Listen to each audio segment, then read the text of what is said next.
எல்லாருக்கும் வணக்கம். இன்றைக்கி நம்ம அக்னி ஃப்ரெஷ் ஃபுட்ஸ் சேனலில் நம்ம பார்க்க போகிற ரெசிபி வெங்காயத்தூள் பஜ்ஜி. இது நம்ம நிறையா பேர் கடைகளில் வாங்கி சாப்பிட்ருப்போம். ஆனால் அது வீட்டில் செய்கிறது ரொம்ப ஈஸி.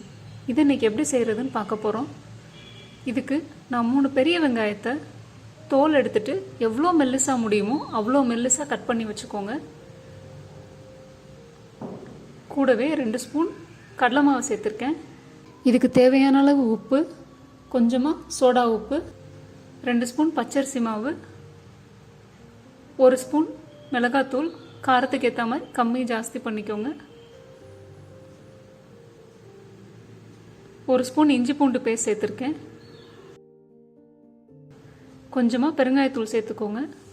இதை முதல்ல தண்ணி விடாமல் நல்லா வெங்காயத்தை உதுத்து விட்டு பிணைஞ்சுக்கோங்க.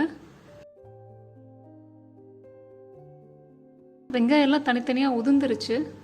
வெங்காயத்துலேருந்து எப்படியும் கொஞ்சம் ஈரத்தன்மை இருக்கும். அதை முதல்ல பிணைஞ்சிட்டு அதுக்கப்புறம் கொஞ்சம் கொஞ்சமாக தண்ணி சேர்த்து கெட்டியாக பக்கோடா பனையும் இல்லைங்களா, அதே மாதிரி கெட்டியாக பிணைஞ்சு எடுத்துக்க போகிறோம். நல்லா விசறி விட்டு பிணைஞ்சுக்கோங்க.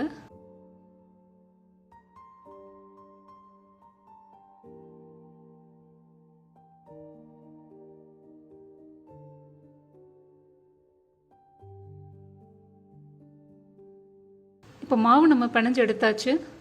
இப்போ ஒரு மூடி போட்டு ஒரு 5 நிமிஷம் வச்சிடலாம். அதுக்குள்ளே நம்ம எண்ணெய் காய வச்சிடலாம். எண்ணெய் நல்லா சூடானதும் பிணைஞ்சு வச்ச வெங்காயத்தை இதில் உதுத்து விட்டு எண்ணெயில் சேர்த்துக்கோங்க.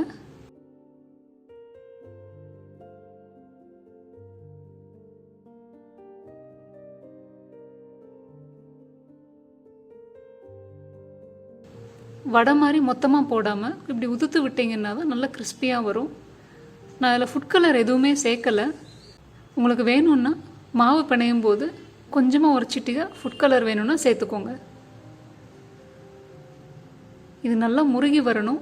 இப்போ பபிள்ஸ் எல்லாம் நல்லா அடங்கி வெங்காயம் நல்லா முருகி வந்துருச்சு. இப்போ இதை நம்ம எடுத்துடலாம்.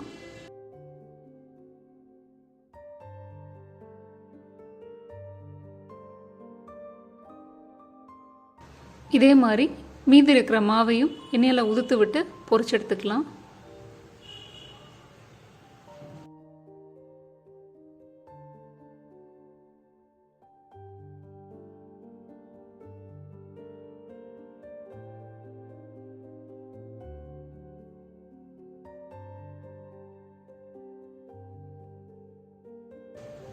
அவ்வளோதாங்க, நம்ம வெங்காயத்தூள் பஜ்ஜி ரெடி ஆகிடுச்சு. 10 நிமிஷத்தில் ரொம்ப ஈஸியாக செஞ்சிடலாம். நீங்களும் உங்கள் வீட்டில் செஞ்சு பார்த்துட்டு உங்கள் ஃபீட்பேக்ஸ் அண்ட் கமெண்ட்ஸை மறக்காமல் எங்களுக்கு சொல்லுங்கள். ரெசிபி பிடிச்சிருந்தா உங்கள் ஃப்ரெண்ட்ஸ் அண்ட் ஃபேமிலிக்கு ஷேர் பண்ணுங்கள். அக்னி ஃப்ரெஷ் ஃபுட்ஸ் சேனலுக்கு மறக்காமல் சப்ஸ்கிரைப் பண்ணிக்கோங்க.